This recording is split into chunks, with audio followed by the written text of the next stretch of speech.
You know, there's this one card in the tarot deck that's like a direct key, a key to our most powerful inner resource, our own intuition.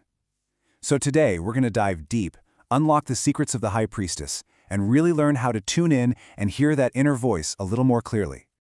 Okay, so for this, we're working with a deck that is just wow. It's absolutely beautiful. It's the Connect to Spirit deck from Shadow's Light 1111. And the card that really, just jumped out at us today, it's this one right here. Major Arcana number 2, the High Priestess. But before we get into all the symbols and meanings, let me ask you a question. Have you ever been in a spot where your brain is just going a million miles an hour, right? Making lists, weighing all the pros and cons, but deep down, somewhere in your gut, you just know the answer. Yeah, that feeling, that quiet little voice of certainty, that's exactly what the High Priestess is all about. All right, so let's get a proper introduction to the one who represents all that inner knowing. Meet the High Priestess. Think of her as your ultimate inner god. She's the guardian of your subconscious, the keeper of all those hidden truths, and she's the voice of your own deepest wisdom. Just take a look at her. She's not loud, right? She's not demanding your attention. She's just sitting there in stillness. She's like this silent guardian, this bridge between the world we see, the world of facts and logic, and that unseen world of feelings, of spirit. She is all about mystery, stillness, and that really profound wisdom that you don't find by looking out there, you find it by looking in here. Okay, now this is the fun part. Every little thing you see on this card is absolutely packed with meaning. Seriously, it's like a secret visual language, and we're about to decode some of its most powerful secrets together. So, first up, see those two pillars on either side of her? One's marked B, the other J. Those stand for Boaz and Jachin. But what they really represent here is duality. Light and dark, conscious and subconscious, logic and intuition. And look where she sits, right in the middle. She's perfectly balanced between them, showing us that real wisdom isn't about choosing one or the other, it's about integrating them both. She's the gateway to that deeper understanding. And now, look down at her feet. You see that crescent moon? That is a direct line to the world of intuition. I mean, think about it. The moon pulls the tides, and it also pulls on our emotions, our dreams, all those natural cycles of life.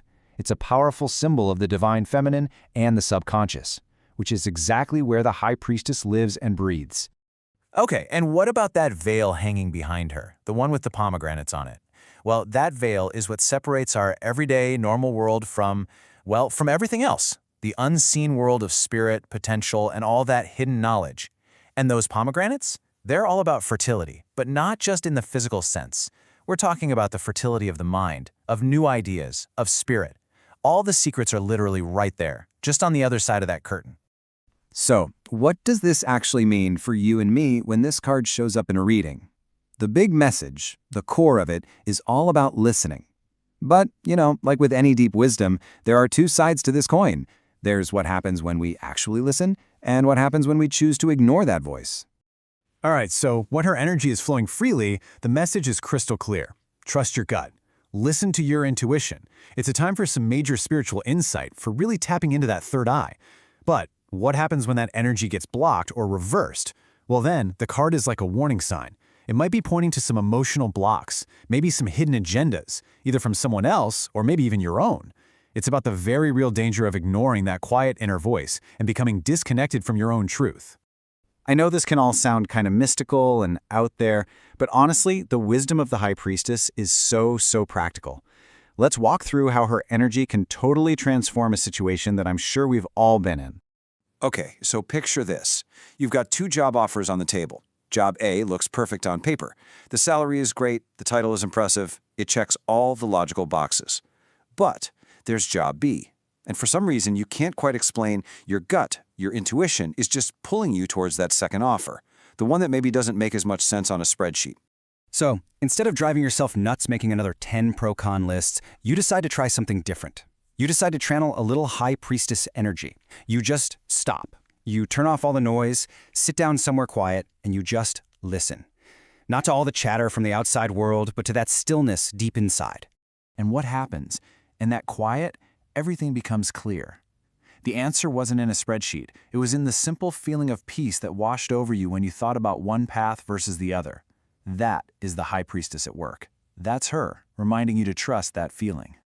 So you want to start building this intuition muscle in your own life? It's easier than you think.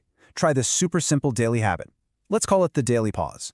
Before you make any decision, I mean any decision, big or small, from what to have for lunch to whether you should make that call, just pause, close your eyes, take one deep breath, and ask yourself, what do I truly feel right now? And the key is, don't analyze it, don't judge it, just notice the feeling. You see, the High Priestess is a beautiful reminder that every single one of us has this deep, deep well of wisdom inside. The only trick is learning how to quiet down all the outside noise so we can actually hear it. Hey, if this message connected with you today, we'd love to hear about it. Go ahead and hit like, drop a comment, and maybe share this with someone who needs to hear it. And of course, for more deep dives just like this one, make sure you're subscribed to the channel. And by the way, if you fell in love with the stunning artwork on this card, and who could blame you, you can find the Connect to Spirit deck and a lot more over on their website. Just go to www.shadowslight1111.com. Thank you so much for hanging out with us for this explainer. And always remember, the answers you're looking for, they're usually a lot closer than you think. Trust the wisdom you already hold inside. Noise, blue light in my eyes. Then your handle hits like a glitch in the sky. Shadows light 11:11. Flip my fate in a 30-second heaven. One card, two cards, heart wide open. You say trust and the timeline's frozen. Shadows light 11:11. Got me stuck on this little confession. Didn't come here looking for a sign, but you read my soul between the lines.